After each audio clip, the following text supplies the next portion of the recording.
All right. Good afternoon. Welcome. This is the USITT Midwest sections webinar series. We're working at putting together the pieces. So today's session is focusing on lighting, and today we have with us two professional lighting designers. Very exciting. I'm going to let them. Sorry, I'm your host. Sorry, Jana Henry Funderburk, professor of design and production at Millikan University. But I'm going to let our guests introduce themselves because I know that's who we want to hear from. So, Katie, you want to go first? Sure. My name is Katie Atwell. I am more often than not an associate or assistant lighting designer at the Broadway level.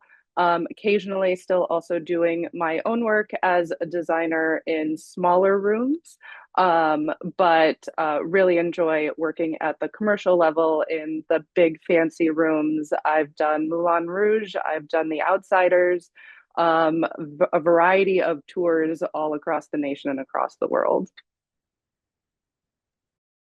Thanks, Katie. Matt. Hey everybody, my name is Matt Albrecht. I also teach at Millikan with Jana. My work, I do a lot of regional type stuff in the Midwest, but I also do a lot of theme park work with Cedar Fair, now Valley Fair, amusement parks. So they're nighttime spectaculars. I'll work on those. I've done some cruise ship work. So I kind of dabble in all of those areas, as well as teaching full time with Jana at Millikan. Thank you both. Both of them are very humble in their introductions of themselves. So, I believe Katie is part of a Tony Award winning lighting team. Two. Yes, two. Two times, right? So, all right, my first question, I'm just going to ask, how did you get into theater and when did you know lighting design was what you wanted to do with your life? Or lighting, I'll just say, is what you wanted to do with your life? I guess I'll go first. I uh in my younger years in high school, first thought that I wanted to be on stage, learned very quickly that was a terrible idea for me. But then, had friends that when I wasn't getting cast kind of pulled me aside and said, "Hey, we come in and build sets on the weekends and we can teach you how to do these other tasks," and kind of dabbled in stage management for a little while. And then kind of started through high school and also through community theater in the town that I grew up in. Just kind of started getting brought along for a lot of lighting focus calls and learning how to program. And then that led to designing for the shows at my high school. And there is a moment that I was actually just talking to an old friend about last night, of like a very particular moment when I learned kind of the impact that color can have in theater, and had an idea that at the time, I was very excited about, very excited to execute, had very little time to do it. And then because it became a thing that everybody was also excited about after the fact and loved the way that it turned out, it kind of became a moment where I said to myself, I do really like to do this, and maybe I should figure out if this is something that I can actually make a living at or try to find a career in. Also growing up kind of in the Midwest, where I think it takes a little while for all of us to realize that like the big city jobs exist and are something tangible that we can go for. But I think in that moment of just kind of creativity and uh, like following an impulse, kind of realized that it was something that I got real joy out of doing, and just wanted to learn more and see where it took me. And that was many years ago, and I am still doing just that. That's awesome. Um, Tell us a little bit about um your career path. So after you left Totally. college, So yeah. after I left college, I decided that I just wanted to work for a little while. I kind of got a little burnt out and just wanted to stay in the industry, but not have to necessarily do a lot of the work behind like thinking about design and thinking about the bigger process. So I worked regionally for 3 years as an electrician and a programmer. I did a year with Trinity Repertory Theater in Providence, Rhode Island, and then I did 2 years with Actors Theater of Louisville in Louisville, which at the time was still doing the Humana Festival, which was a giant spring affair of like 12 shows over the course of 2 weeks or something like that. Um, so I spent a lot of time learning just how the industry works, and then got to a point where I realized I did miss designing, went back to school, ended up at Boston University for their 3 year graduate program, which then kind of sent me to New York because of just the regional aspect. Once you're kind of on the East Coast, that's where you tend to stay. So I moved to New York, worked for a while as a freelance assistant and at the Brooklyn Academy of Music, which has 3 theaters. And I was kind of the assistant electrician in one of them, which allowed me to go do other things. And then spent 6 years with New York City Ballet as the assistant lighting director, um, which was really just like a whole other level of work that I'd never really expected. When the designer in that space said to me, "You should come to the ballet," I kind of went, "That sounds boring," but it wasn't. It was actually really great, and the variety that they do at New York City Ballet keeps it very interesting. So I ended up spending 6 years there. At which point I got on the team for Moulin Rouge through like a friend of somebody that I had worked with previously. And that kind of kicked off the Broadway path for me of then once that show was under my belt, a lot of people started asking. And so I've climbed the ladder there from assistant to associate now mostly, which is the chair that I want to stay in. I prefer being the person that kind of helps run the team and helps get things done, um, instead of having to wonder like why the director doesn't like a particular shade of blue. um, I just kind of go, okay, so what should we try for them? Um, so yeah, and that's where I am now. Awesome. Thanks. We didn't say it, but Katie went to Millikan. So it's a family affair tonight, right? All right, Matt, tell us your tale. Yeah. So I got started in theater very young. My family, I was born in northern Wisconsin, and we moved to southern Wisconsin. My dad was going to graduate school, and my mom wanted to get us involved. So she said, "You're auditioning for the community musical." And I said, "No." And she said, "Yes, you are." And so I did. And it was The Music Man, and I was cast as Winthrop. I still know most of my lines, by the way. Wild how that happens. But so it was cast as Winthrop, and that just kind of opened the magical world of theater for me.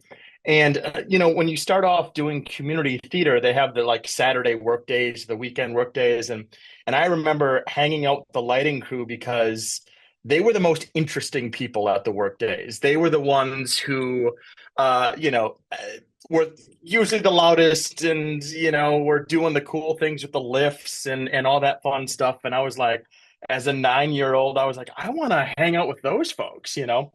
And so I did. And every summer, through elementary school, middle school, I that's what we do. We do our summer show. I'd hang out with the lighting folks. I'd learn a little bit more.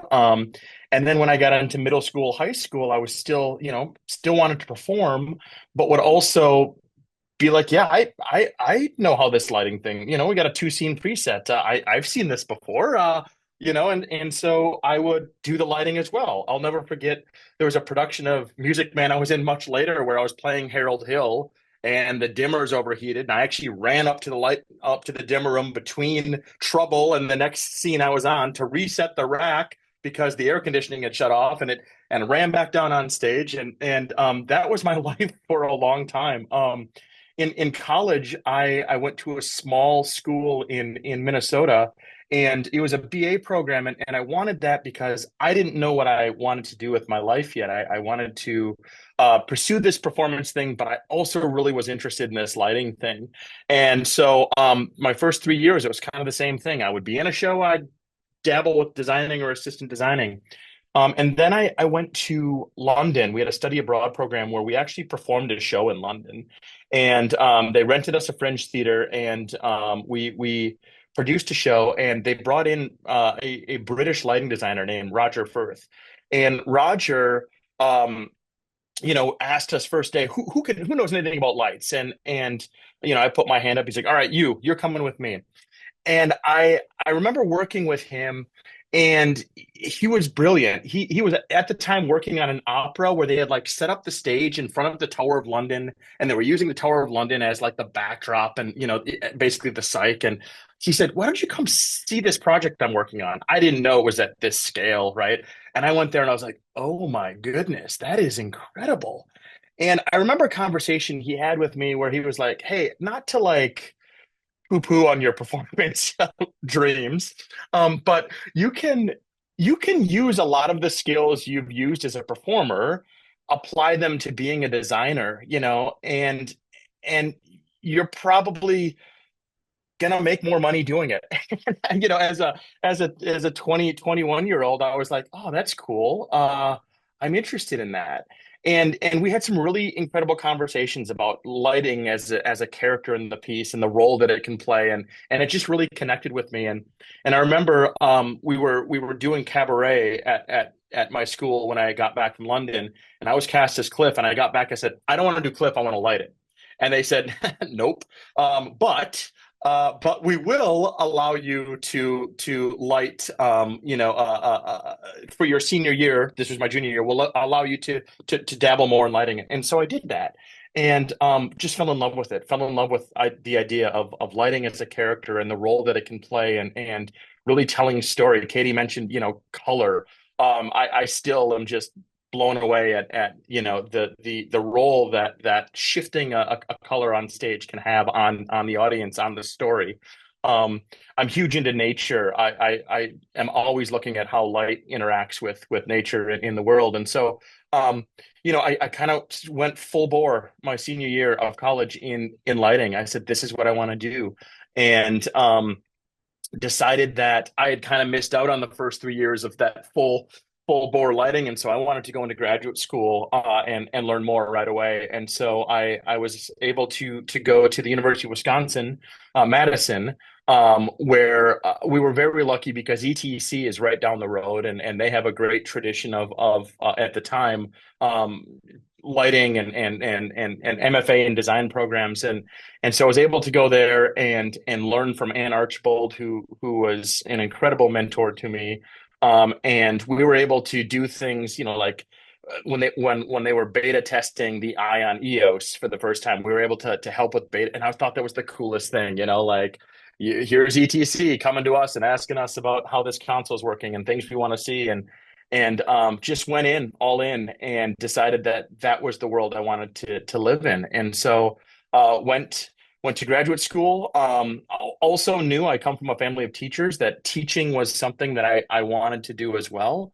And so coming out of graduate school, I went down to Houston and did a bunch of work in Houston while teaching at a community college. And then came up here and have continued that path. Something that's been very important to me, and Jana knows this, is I've always wanted to stay busy. I've always wanted to continue because, I want to grow as a designer, as an artist, because I feel like by doing that, it's fulfilling for me, but for the students, I can bring that knowledge back to our students. And so I'm constantly out there trying to find the next thing, do the next thing, and I've fallen into one of my good friends, Greg Hoffman, who does a lot of work in Chicago. He called me up several years ago and said, "Hey, I'm working on the 150th anniversary for Cedar Point. Do you want to come out and do this? It's a huge show." I said, "Absolutely," not knowing the number of sunrises we would see together, but I wouldn't change it for the world. And so I kind of fell into that and have done a lot more of that work over the last couple of years. one of the coolest moments is I had a student from Milliken who called me a couple years ago and said, "Hey, we're installing the show on a couple of cruise ships. We're updating some things and installing the show. Do you know anyone that would want to do it?" And I said, "Well, can I?" You know, and he said, "Yeah." And so it was one of those moments where like the student got me the job, and I was like, "Okay, yeah, like it's this is how it should work." And so, yeah, that's kind of my path. I still find from time to time uh, my way back on stage. A couple summers ago, I did a production of Avenue Q. I played Brian, came out of retirement, as I say, but lighting is still my first love, and I still, I'm learning every day about light and how it can affect a story and the world, and it's very exciting. Thank you. So both that kind of leads into uh, something you said there. My next question is, how do you, as a designer, find your way into a script, into a dance piece, right? Particularly, I think talking about working in ballet, where you have music, but you don't have a traditional script. How do you how do you find your way into the design? How do you find a concept? I mean, for me, it always starts with a conversation with the director or the choreographer. I will always read a script or watch a rehearsal to kind of see what direction things are going in. But uh, you know, for me, it's about kind of the larger goal of the piece. And so I like knowing upfront, I mean, honestly, especially for dance, like because it is a little bit more of an ethereal type of art. Knowing the backstory of why they're making that piece, why they've decided to do this, like what the message is that they're trying to get across through their movement. And then be able to have a conversation with them about, okay, so, because you're doing, I'm trying to think of an example, but, like because you're doing like lifts through this part and then like doing a lot of kind of more grounded work through another part, like let's talk about how we can use color to help represent what you're trying to show, how we can use angle to help make those lifts look bigger or make the moments where you're trying to be closer to the ground feel really oppressive. So being able to use the tools in our toolkit to help tell the story. For plays and kind of your more traditional types of things, I do, I think, kind of the standard thing where it's read the play once and see just what it's about. And then go back through it a second time thinking about, okay, what time of day is it? How does the through line work? Like kind of looking for those ways in which light can help inhabit the play and kind of become that character that Matt was mentioning. Like, how can I help show emotion through, again, like color and angle?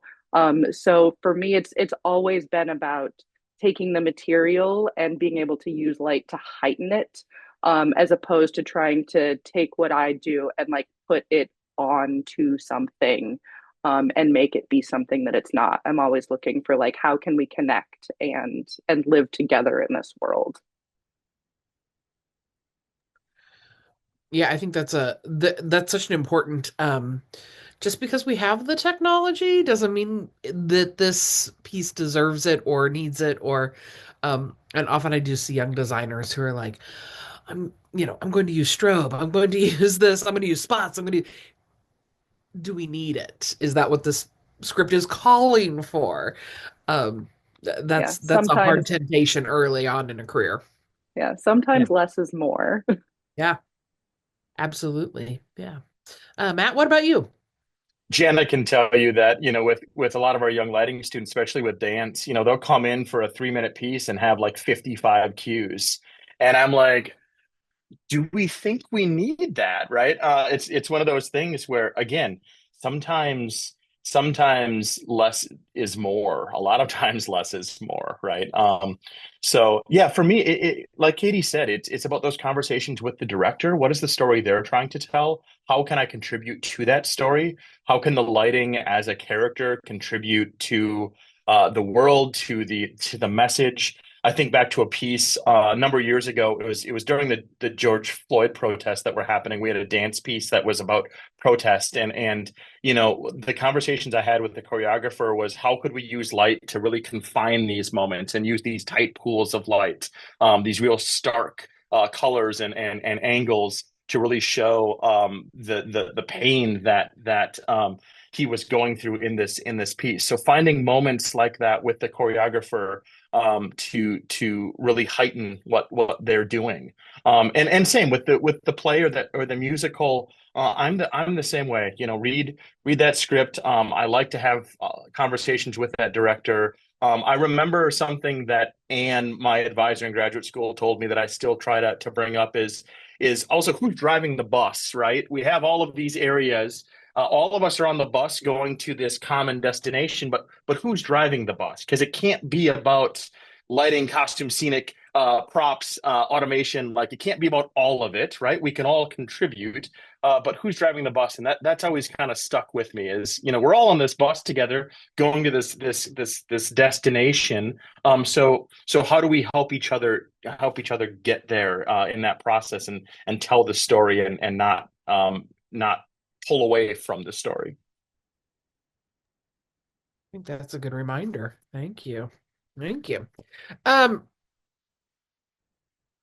oh, I don't know which question to ask next.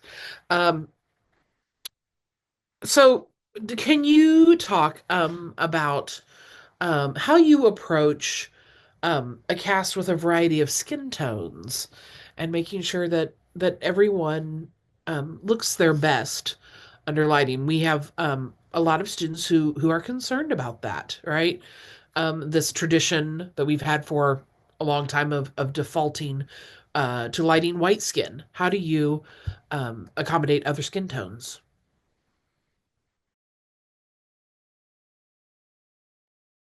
I mean, I can speak a little bit to so my two big shows, both Moulin Rouge and The Outsiders. I've also worked on Jagged Little Pill, like a lot of big casts that have a wide variety of skin tones across the board.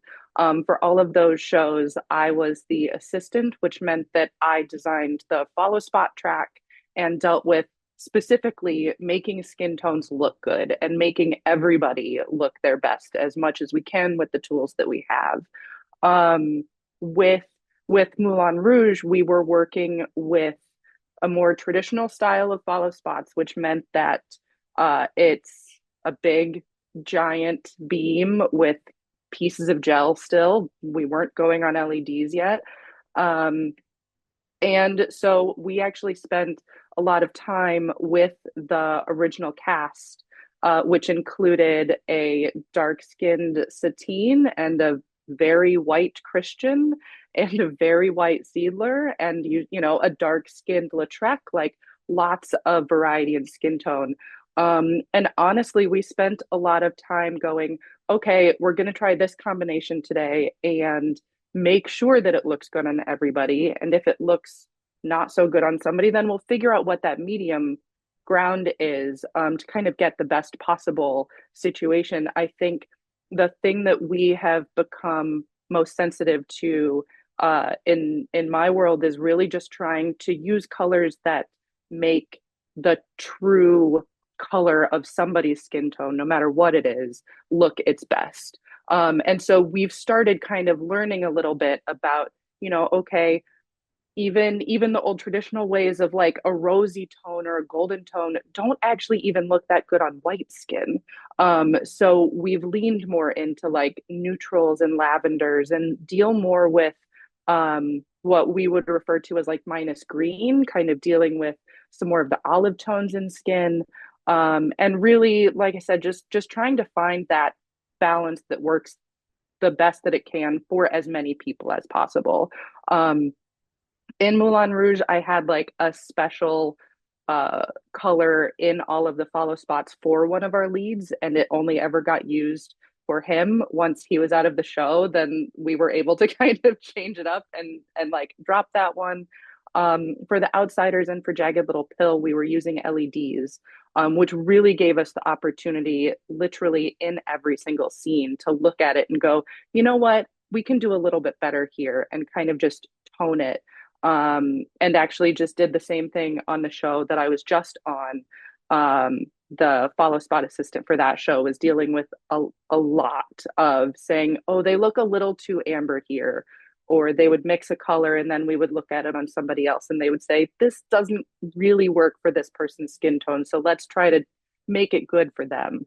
And I think, the most important thing is just to be watching for it and knowing that, like, especially with LEDs now, we have a toolkit that allows us to say, we can do better. We don't have to say, well, we don't have time to change those 12 gels, so we just have to live with how it is. Um, and I think that's really the biggest thing, is like using your design eye to not only think about creating the play, but to think about, the people are the ones telling the story. So if they don't look attractive, or, if they don't look a way that makes you want to be with them, then what's the point in what we're doing? So it's really, it's more than ever a learning game right now of like what's going to work best, because honestly, LEDs don't look great on a lot of people's skin. So we're still finding that balance. But yeah, I think it's about not being afraid to try the things, and find what looks good, because everybody's skin is different. Sorry. No, it's good. And I think also just, to recognize, right, you need to leave that time in your tech schedule, your whatever, whatever that call is where you are first putting light onto your actors. You need to leave time in that call to make those adjustments. It's not going to be perfect first Well, and day. yeah, and it's also truly now relative, like everything is relative. So that color might look really great in one scene, and then you go to something that's more of a sunset or warmer tones, and you're going to have to reimagine what you thought you knew, because that other color palette is going to just act differently as the base on that person's skin. So it's like, it's not just about, oh, I found the right color for the entire show. Now it's, no, you Right. can find the right color for every scene. Yeah. Yeah, I think that's good. Um, Matt, did you have anything to add or? Yeah, I mean, I agree. We were just doing this last night on Joseph. We're in tech for Joseph right now, or I guess Saturday. All the days run together. But I have a student assistant with me, and we're using all LEDs as our spotlights. And I was explaining to this student how, it's no longer just slam in a color and let it rip for the show. We've got to dial it in for every scene, and we have the ability to do that. So, like Katie said, we need to take the time to make those folks on stage look the best that they can, and we have the tools to do that now. So it's one of those things that we spend time doing now that maybe 15-20 years ago it's harder to get to that. Even 10 years ago it's harder to get to that place where LEDs have changed that, where now you don't only have palettes for each person, but like Katie said, like each scene, those palettes are shifting based on what's happening around them in that scene. All right, that leads me to a follow-up question. So, LEDs, infinite choices. Can I just wait until I get into the theater to start choosing color? They both think that's a terrible question. Matt, you want to kick this one off? Well, so it is. It's interesting. So you got to go in with a plan, right? You have to have a plan of where you're going, what you want to the world that you want to create, right? So I do a lot of testing in our lab. We have a light lab here that will do a lot of testing with paint samples, with fixtures, that type of thing. But a lot of that can get thrown out the window once we get in the space. And a lot of the work that we do here, Obviously, it's not the level Katie deals with on Broadway, but there are paint treatments that the paint sample looks one way on the thing they gave me, and I get in the space and it is not that way. And so then I am okay. We've got to come up with our plan B, or roll to our plan B. We've had our plan B. And so it is not something. Same thing with moving lights, with all the technology, right? We have to, they're all, I look at them as all different types of paint brushes. We're painting with light, right? And they all have a purpose. I'm not just throwing stuff in the rig just because I have it, right? I want it to be used in a certain way, and I want it to, those brush strokes, those strokes of light. I have an idea, but a lot of that, once you get in the space, can change. You have to, you can't start from nothing going into the space, if that makes sense.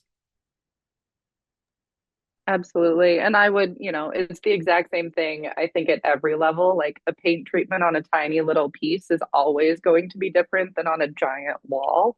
And everything that you think you knew, there'll be undertones that you didn't expect. Or, even though LEDs are infinite choices, not all of those choices are good choices.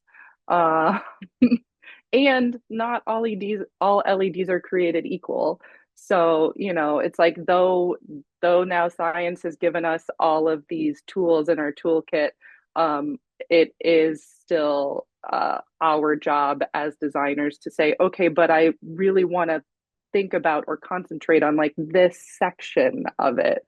And I would say it also goes back to script analysis and thinking about it like, okay, day, night, like cold, warm, we all need to still look at all of the pieces of the puzzle and go, what can we use that serves the story the best? So being able to look at a script and make the notes of like, oh, okay, this is a scene that is like nighttime and emotional and shadowy. Like those are, I'll often just write down big descriptors that I have or that I got from the director or the choreographer that can really help me narrow down on what those color palettes want to be, so that then when I have to pivot, I can still go, okay, but no, we said blues, so I'm going to think about blues. And then go from there instead of going, okay, well, the world is my oyster and spend tons of time just like looking at every single option. Yeah, I think particularly for a young designer, that gets really overwhelming really quickly in that, particularly when you're in a space and time is of the essence.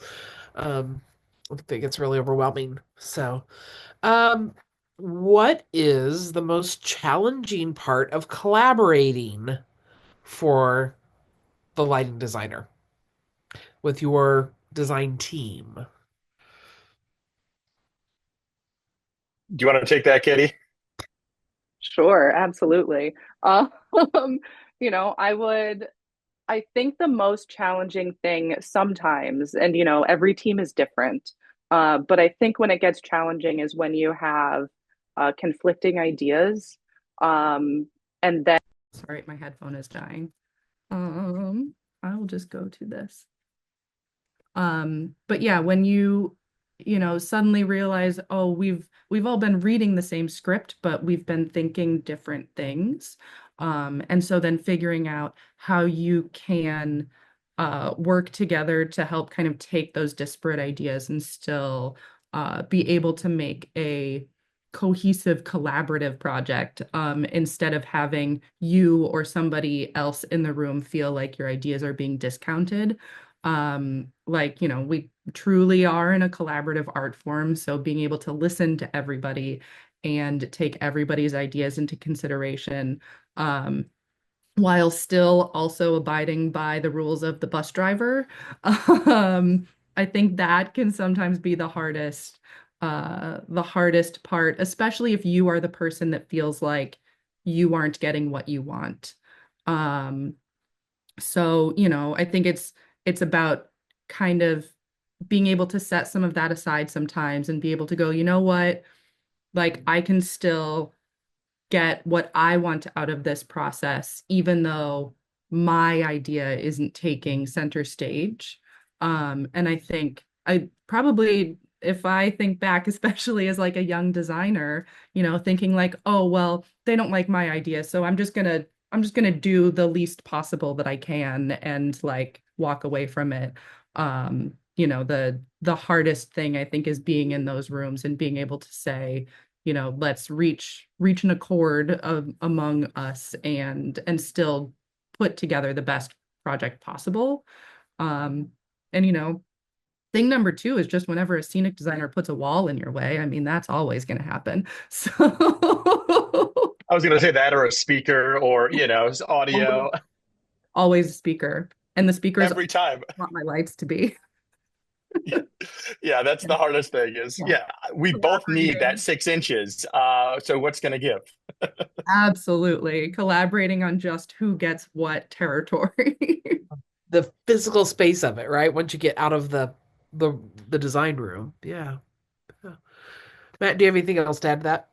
Yeah, I mean it's also dealing with personalities, there's always we're all humans, we're different people, and Katie mentioned very early in this conversation today about, what shade of blue the director, or they don't like this certain shade of blue, and sometimes getting that out of them because we may not speak the same language. So figuring out a way to understand what it is they don't like about that shade of blue, and how we can get to the shade of blue that they like, right? That can sometimes be difficult, but the more you do this and the more experience you get, you kind of find that common language, and you find a way to get those members on the team, to that common goal. When it may not be clear at first what it is, because it may not be the color, it might be the intensity of the color, right? It might be, the angle at which it's coming in or something, right? And so being able to communicate with the director or choreographer, whoever it may be, to figure out what it is and then get to that common place. Um, can you talk a little bit about how you share your ideas early in the process with a director so that they know what color blue is coming? Yeah, for me, I use a lot of visual imagery. Obviously, if there's pictures, or paintings or art, that's one thing that I will use. If the director's on site and I'm able to, I've taken them into the lab before, and I've shown them demonstrations of, hey, this is kind of what I'm thinking here. What are your thoughts? Not always possible depending on what the project is, but when it is possible, I like those opportunities to get them in there and show them, a certain effect, or, I'll rig up a demo and bring it to a meeting and say, hey, we did zombie prom, and we ran pixel tape underneath all the audience's feet so that at moments the whole theater would glow. And I brought some pixel tape into a meeting, turned off the lights, and put it, kind of under the table, and showed Sean. I was like, this is what that's going to be. And he's like, oh, okay. Yeah, that's kind of cool. Right. And so finding moments like that, I find to be very helpful. Light is difficult, because, until you're in the space, like we've talked about, it's very hard to show in an image exactly what that's going to be, or a rendering or a previs. I mean, there's some incredible software out there, but it's not like they can come into the shop, costume shop, and be like, oh yeah, this is the piece. So finding other ways and to do that, it's sometimes challenging, but we get there. Yeah, I would say I do less like sharing of images than I used to. I tend to talk a lot about emotion. Um, I feel like lately a lot of movie references, like talking about, oh, you saw that one. We'll talk about West Wing lighting a lot for some reason. It's like, oh yeah, they're walking down a hall and all of those pin spots. We want something kind of like that. Thinking about more active, like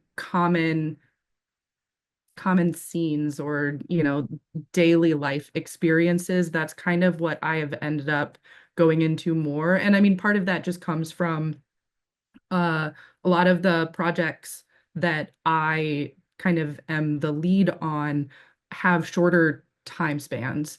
And so it will be, okay, I've signed a contract, go read the script.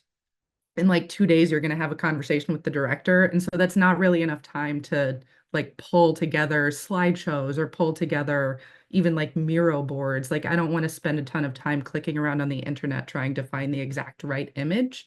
Because I also find that every now and then that has kind of bitten me of then a director going, but this doesn't look like what you said. And I'm like, well, it was an example. So, I think, and the more that you work with a designer or a design team, obviously those conversations get easier and you can kind of rely on some of that vocabulary to say, okay, like I know that for this person, like warm daytime means this kind of thing, or you can fall back on some of the things that you already know about how they respond. Yeah, because you can show all of the photos of sunsets, but this is not, we're not outside. This is No not sunsets are created equal. correct, right? It's different every day. So, yeah, that's a good point. Uh, Matt's been working with our students some using previs software so that they can sort of like, you know, literally put it out here. Here's where the beats are in this song. Here's the Yeah, we just actually did a whole show on previs in November because we only had 3 days to tech it, so we prevised it for 3 days prior. What? nice, nice. Um, what's the best part of being a lighting designer? Because there are some parts that are not fun. There are days that are terrible, right? And yet you're both still doing this. So, what's the best part? For me, it's that moment where that cue comes up and you just get goosebumps. I love. I don't lie. I am not the greatest artist when it comes to like watercolor or drawing or painting. Like that is not me. But if you give me a rig and some lights, like I can paint. And I love those moments where the lighting and you feel it and it just has an effect without pulling focus, or there are those moments where you feel it, you don't necessarily see it, there's been a change but you feel that change, it's not something that you've visibly even noticed. I love telling story with light. It's beautiful what we can do.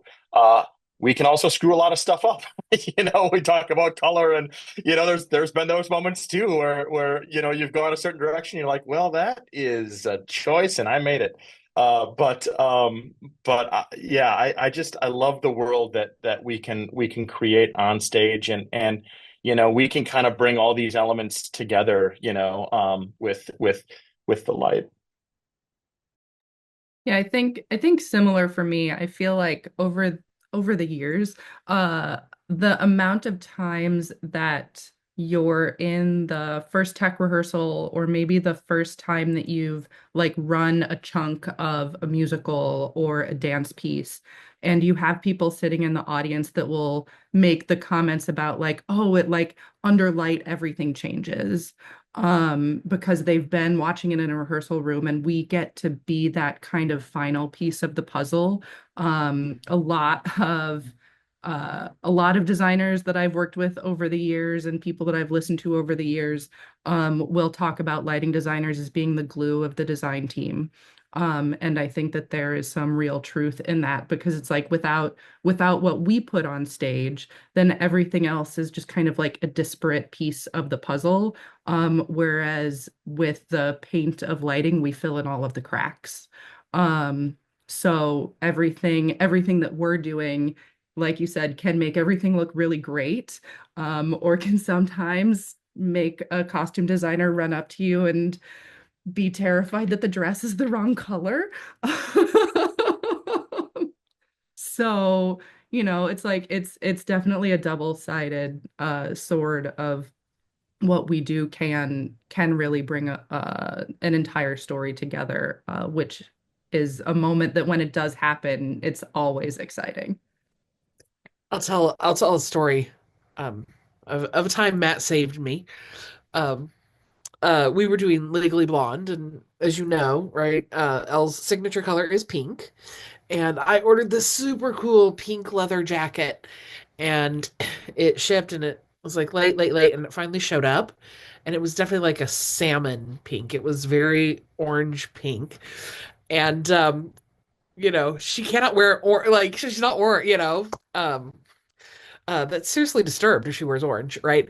And so I said to Matt, I was like, "Can you fix this?" And so, he made her spot, right, in that just that first moment she appears in that jacket, made her spot very pink, and it tipped it, and you're like, "Yep, that's pink. It might be a warm pink, but it's pink." And it was really kind of a crucial moment where he just like, "Yep, fixed it." So, We Yeah, have this long running joke, lighting will fix it. We got you. right, We got you. absolutely. right. You You need Well, the do. that's magic? Let's go. You say that one a lot. Yep, lighting will fix it. That's honestly something at New York City Ballet we would often the backdrop would often be a color similar to one of the females' dresses to help make their dress more vibrant. And that was always it was a really fun lesson to learn there of like, oh, it doesn't just have to be on them. Yeah. Yeah. That's a great tip, isn't it? Take that away. Um, okay. So Katie opened a show last night, right? Matt is in we have first dress in, I don't know, 45 minutes tonight for Joseph. Um, Katie said your show's called Take the Lead. Is Yeah, it's that right? called Take the Lead out at Paper Mill Playhouse, which is just outside New York City. New musical with big hopes and dreams, and we'll see what happens. Awesome. So what's next for both of you? What is next? Um, I guess the next really big thing on my agenda is we'll take The Outsiders, we'll put it out on tour next fall. So that involves going into another theater and teching the show for that version that will then travel. And I don't travel with it, but I will tech it with everybody and we'll go out and see it as necessary.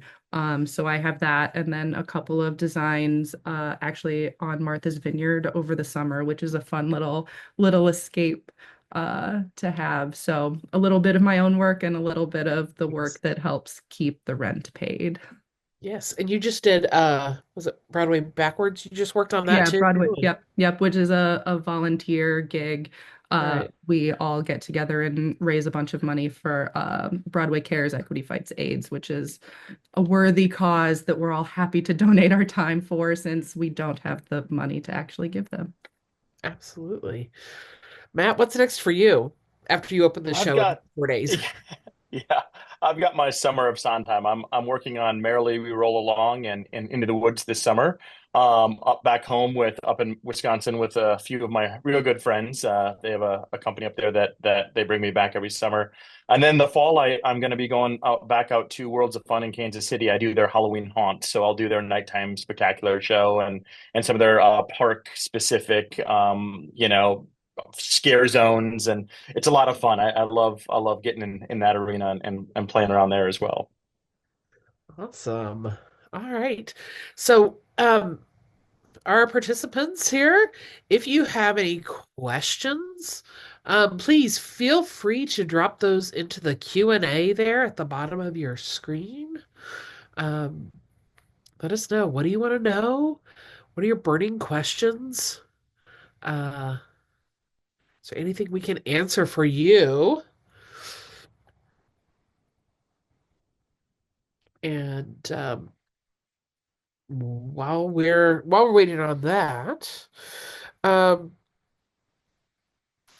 Katie, I'll ask you a question. This is former professor ask a question I get to ask.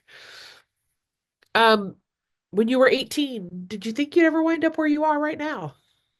When I was 18, I never expected to move to New York. I actually, let's see, I mean, when I went into college, I don't think I really knew exactly where I wanted to end up, but I knew that um, the kind of like the community aspect of theater was a big part of what kept me involved, along with obviously just like really enjoying working in lighting. I would say like 18 to 22-year-old me also really fell in love with regional theater. And so that was part of why I ended up going that direction for a while. Um, Even when I was living in Boston for grad school, I like New York was never the thing that I went, like, I'm going to go be a Broadway designer. That was never my goal. It's just where I have ended up. If I had decided that I wanted to continue to like design for myself, honestly, it probably would have been at the regional level because I think that the work that gets done there is fantastic. And the communities that come together in all of those theaters is just like it's a whole other experience that is really hard to explain without actually being a part of it. Yeah.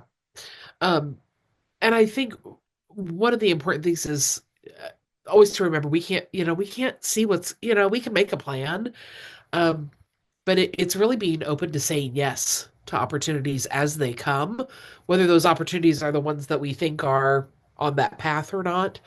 Um, Yeah, you know, I don't know of anybody that has like just that straight shot of, okay, I did this and then I did this and I checked those boxes and so now here I am. It's always right. like, okay, well, I did this and then I was over there for a little while and then I came back and then I went over there. And then I turned around and now I've found my way back here again. I don't know. Yeah.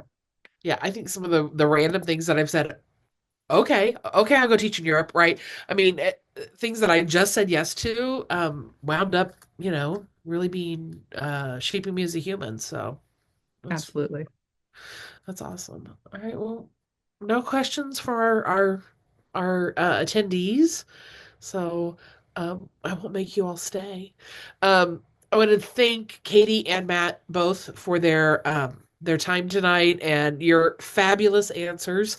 I want to thank Tyler DeLong and DeLong Regain Solutions for hosting us today. And everybody have a great month. We'll see you soon. Thanks.